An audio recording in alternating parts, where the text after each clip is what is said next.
आज यहां पर आना और आपके अमृत महोत्सव के कार्यक्रम में उपस्थित होना मेरे लिए बहुत सौभाग्य की बात है।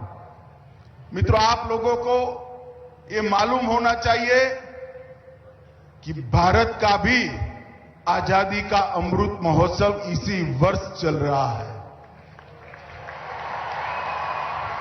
और 75 साल तक आजादी से 75 साल की इस यात्रा में भारत ने समग्र विश्व के अंदर हम निर्विवाद रूप से कह सकते हैं कि हमारा स्थान मजबूत कर पूरी दुनिया को भारत की क्षमता का परिचय हमने कराया है। इसी वर्ष में मैं जब यहां आया हूं तब मैं सबसे पहले वो 5 गुरुजनों को हृदय से प्रणाम कर श्रद्धांजलि देना चाहता हूं, जिनके विजन के कारण, जिनकी संवेदना के कारण केएलई सोसाइटी की स्थापना हुई है और आज लगभग 106-107 साल तक लाखों करोड़ों लोगों के जीवन में विद्या का दीप जलाने का काम इस सोसाइटी ने किया है। मैं 12 साल का था तब से सार्वजनिक जीवन में हूं। कई शिक्षा संस्थानों के कार्यक्रमों में गया हूं। कार्यक्रम में जाते हैं तो शिक्षा संस्थान का बैकग्राउंड, स्थापना, उद्देश्य, उनका परफॉर्मेंस, इसको स्वाभाविक रूप से पढ़ते हैं। मैं आपको गर्व के साथ कह सकता हूं और आपको तो मुझसे भी विशेष गर्व होना चाहिए क्योंकि आप इस संस्था में पढ़ रहे हैं कि केएलई सोसाइटी अपने आप में एक ऐसी सोसाइटी है, सबसे अनूठी सोसाइटी है, जिसकी स्थापना 5 शिक्षकों ने निस्वार्थ रूप से सरस्वती साधना के लिए की है। समग्र देश और विश्व के अंदर कोई ऐसी सोसाइटी नहीं होगी, शिक्षा संस्थान नहीं होगा जिसकी स्थापना शिक्षकों ने की होगी। इस जमाने में जब कहते हैं कि शिक्षा का संपूर्ण व्यापारीकरण हो रहा है, उस वक्त मैं कोरे साहब को बहुत बहुत साधुवाद देना चाहता हूं कि केएलई सोसाइटी ने अपने स्थापना के सभी उद्देश्यों को समाहित किया है, संरक्षित किया है और आगे बढ़ाकर गरीब से गरीब बच्चे का और गरीब से गरीब व्यक्ति का, बच्चे की शिक्षा और गरीब व्यक्ति के स्वास्थ्य को संभालने का काम कर्नाटक लिंगायत एजुकेशन सोसाइटी ने किया है। मैं उनको बहुत बहुत बधाई देना चाहता हूं। मित्रों, आज महान स्वतंत्र सेनानी लाला लजपत राय जी की भी जन्मतिथि है। उनके योगदान को, उनके ऋण को ये देश कभी भुला नहीं सकता। अंग्रेजों के खिलाफ जब आंदोलन चल रहा था तब लाल बाल पाल की ये त्रिपुटी ने पूरे भारत के युवाओं में चेतना जागरूक करने का काम किया था और शहीद भगत सिंह ने अगर कहीं से प्रेरणा ली थी तो लाला लजपत राय के चरणों में शपथ लेकर ली थी। आज लाला लजपत राय जी का जन्मदिन है। हमारे सबसे पहले भारतीय सेनाध्यक्ष के.एम. करियप्पा जी का भी आज जन्मदिन है, जिन्होंने अपनी वीरता से भारतीय थल सेना के कई सारे लक्ष्य भी तय किए और कई सारे लक्ष्य अचीव भी किए। ये दोनों महानुभावों को आज मैं यहां प्रणाम कर मेरी बात की शुरुआत करना चाहता हूं। मित्रों, आज एक इंडोर स्टेडियम का हम सब ने साथ में मिलकर उद्घाटन किया है। 3500 दर्शकों की बैठने वाली क्षमता वाला स्टेडियम, जिसके अंदर बैडमिंटन के 2 कोर्ट हैं, बास्केटबॉल के भी 1 कोर्ट है, वॉलीबॉल का भी 1 कोर्ट है, स्क्वॉश के भी 2 कोर्ट है, टेबल टेनिस की 3 सुविधाएं हैं और 2 अलग अलग लड़कों के लिए और बच्चियों के लिए, लड़कियों के लिए अलग अलग जिम है। लगभग 25 करोड़ रुपया इस स्टेडियम के लिए खर्च किया गया है। मैं आशा रखता हूं कि केएलई सोसाइटी ने एक वादा मोदी जी को किया है कि बहुत जल्द कर्नाटक लिंगायत एजुकेशन सोसाइटी का कोई विद्यार्थी ओलंपिक खेलेगा, वो वादा जल्द पूरा होगा। मित्रों, आज 7 दूरदर्शी और सेवाभावी शिक्षकों ने स्थापना की हुई ये सोसाइटी बहुत बड़ा शिक्षा संस्थान बननी है। 1916 से एक छोटे से स्कूल से यात्रा शुरू कर 294 इंस्टीट्यूशन तक आज ये यात्रा पहुंची है। लगभग 1,38,000 विद्यार्थी एनी टाइम, 1,38,000 विद्यार्थी एनी टाइम इस सोसाइटी में एजुकेशन प्राप्त कर रहे हैं और 107 साल तक बिल्कुल लोकतांत्रिक और पारदर्शी तरीके से इस सोसाइटी का चलना समग्र देश की शिक्षा व्यवस्था के लिए एक शुभ लक्षण है, ऐसा मैं मानता हूं। प्रभाकर जी और उनकी पूरी बोर्ड ऑफ डायरेक्टर की टीम जो सामने बैठी है, मैं सबको बहुत बहुत बधाई देना चाहता हूं।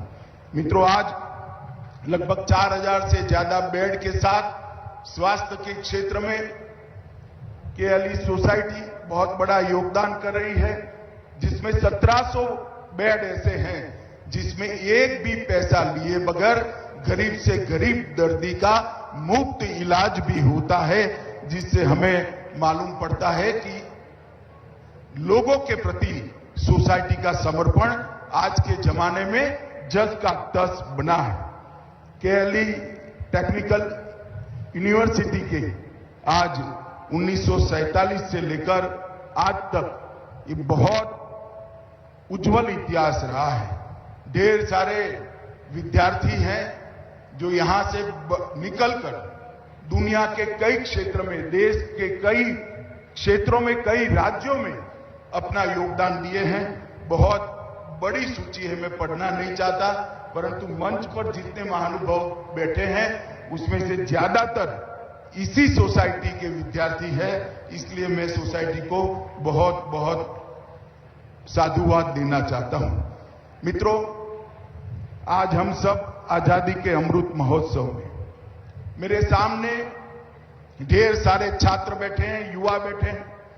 मैं युवा मित्रों को शुभकामनाएं देना चाहता हूं क्योंकि मोदी जी ने एक ऐसी नींव डालने का काम किया है जिस नींव पर आने वाले दिनों में महान भारत की रचना का, हमारे आजादी के लिए जिन्होंने लड़ाई लड़ी, वो सभी स्वतंत्र सेनानियों का स्वप्न पूरा होना। आजादी के 75 साल का जब मौका आया, मोदी जी ने देश के सामने आजादी के अमृत महोत्सव को मनाने का प्रस्ताव किया। इसके लिए 3 उद्देश्य रखे। एक, हमारी युवा पीढ़ी, हमारे नौजवान, हमारे विद्यार्थी 1857 से लेकर 1947 तक 90 साल के आजादी के संघर्ष को समझे, पढ़े, जाने और हमारे स्वतंत्र सेनानियों के जीवन से गौरव और शिक्षा प्राप्त कर अपने जीवन में घड़े। मित्रों, मेरा आपसे भी आग्रह है, आप आजादी के 90 साल के कालखंड को जरूर पढ़िएगा। लाखों लाखों लोगों ने अपने जीवन का सर्वोच्च बलिदान दिया है, तब जाकर आज हम आजाद भारत में सांस ले रहे हैं। उनका हम पर ये ऋण है। मैं कई बार युवाओं से बात करता हूं तो कहते हैं कि आपकी बात तो सही है, मगर अब तो देश आजाद हो गया, हम देश के लिए शहीद नहीं हो सकते, देश के लिए जान नहीं दे सकते। हम मानते हैं इस सबके भाग्य की बात नहीं। जो सेना में जवान है वो आज भी वो काम कर रहे हैं, मगर देश के लिए जान नहीं दे सकते हैं, मगर देश के लिए अपना जीवन जीने का अधिकार तो ईश्वर को आपको दिया है। हमें संकल्प क्या ले सकते हैं आजादी के अमृत महोत्सव के वर्ष में कि मैं जीवन में कितनी भी ऊंचाई हासिल करूंगा, मेरा एक लक्ष्य होगा महान भारत की रचना करना, विश्व में भारत को सर्वप्रथम करना।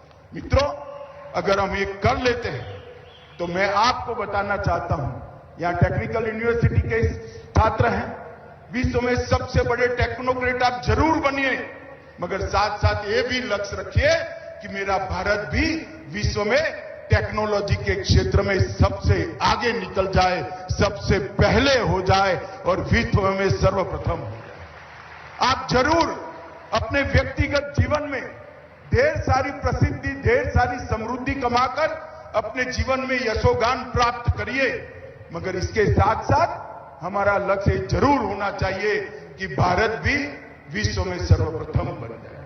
मित्रों, मोदी जी ने इसके लिए आप योगदान कर पाओ, इसके लिए बहुत बड़ी पीठिका तैयार की है। और मित्रों, मैं जरूर कहना चाहूंगा कि आप इसको एक बार अगर देखेंगे तो आपको मालूम पड़ेगा कि कितनी बड़ी पीठिका आपके लिए तैयार करेगी। 2014 में जब देश में परिवर्तन आया, मोदी जी की सरकार आई, उसके पहले देश के अर्थतंत्र, देश दुनिया के अर्थतंत्रों की तालिका में, दुनिया की इकोनॉमी के टेबल के अंदर भारत का नंबर 11वां था और 2004 से 14 तक वो 11वें नंबर पर चिपका रहा।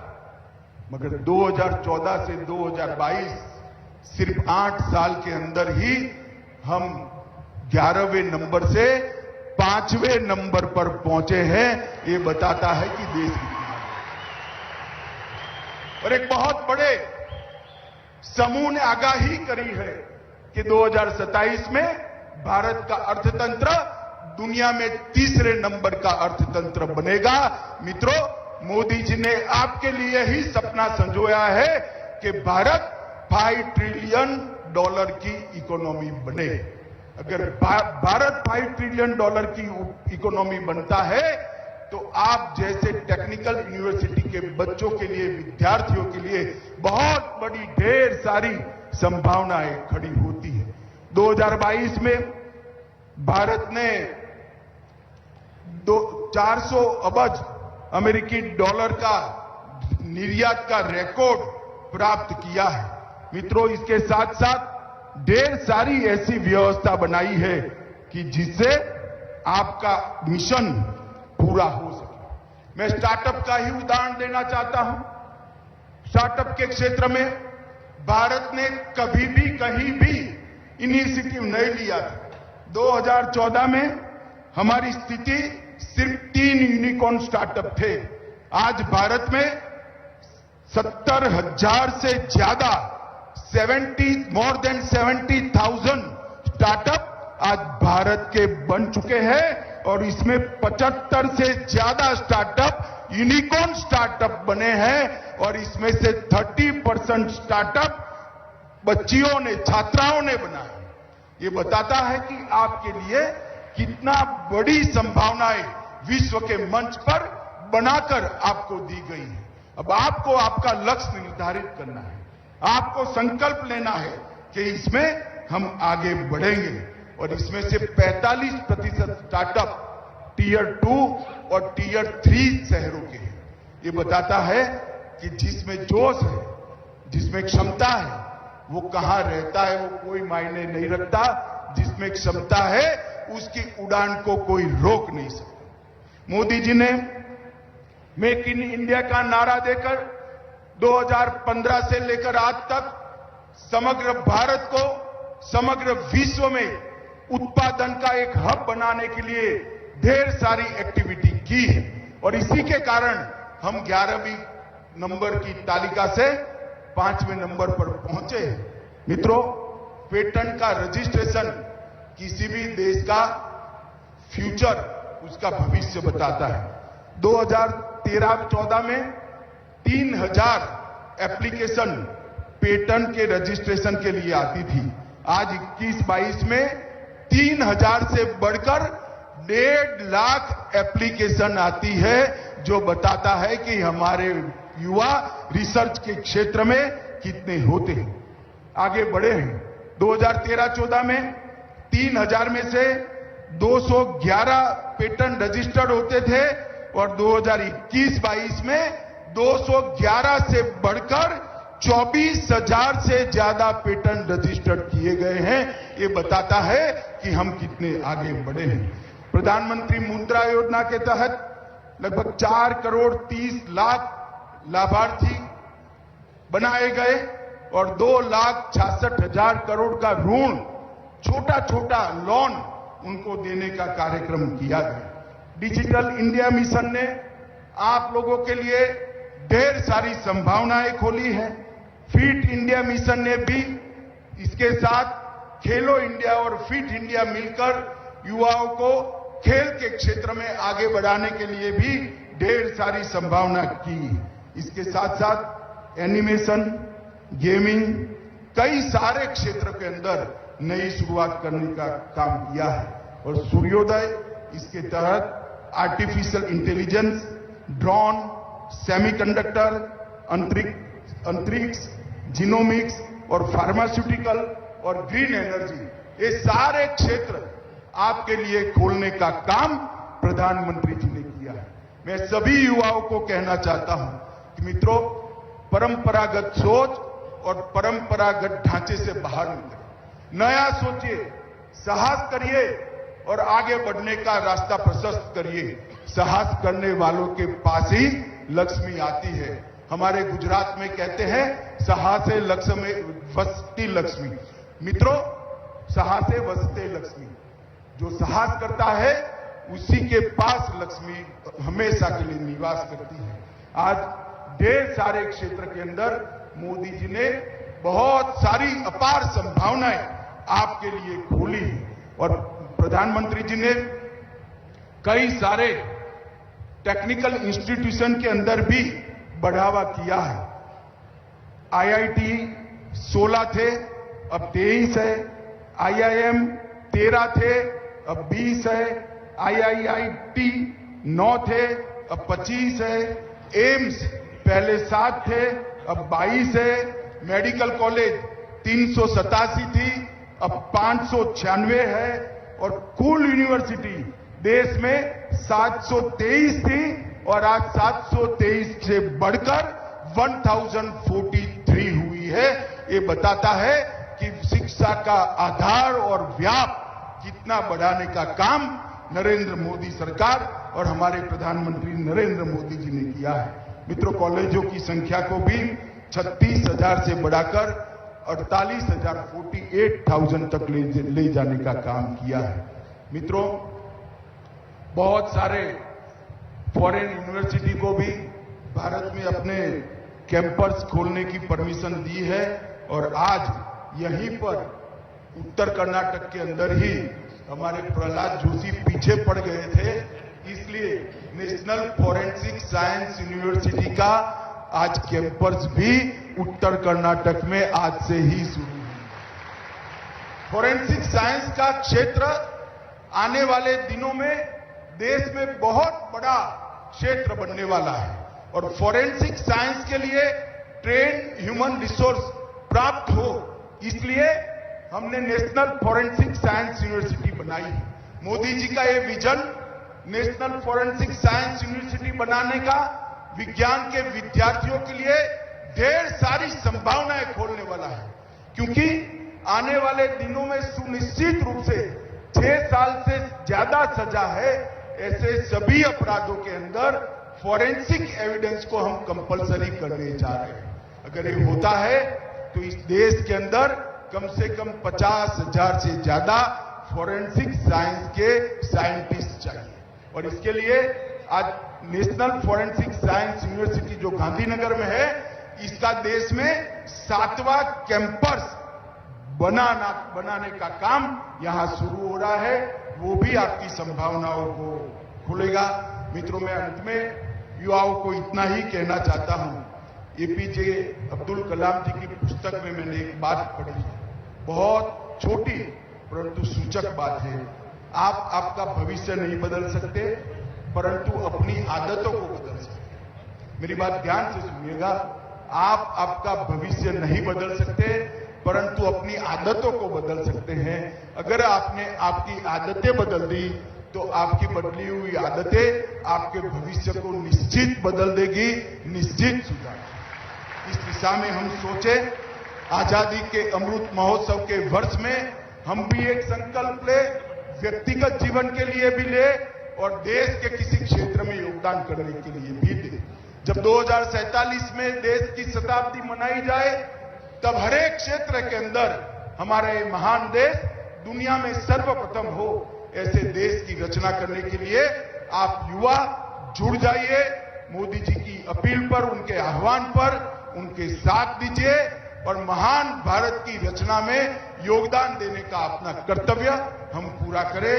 मैं फिर से एक बार केएलई सोसाइटी को बहुत बहुत शुभकामनाएं देता हूं और विशेषकर जो युवा साथी यहां आए हैं उनकी भविष्य के लिए उनको बहुत बहुत शुभकामनाएं देकर मेरी बात समाप्त करता हूं। वंदे मातरम, भारत माता की जय।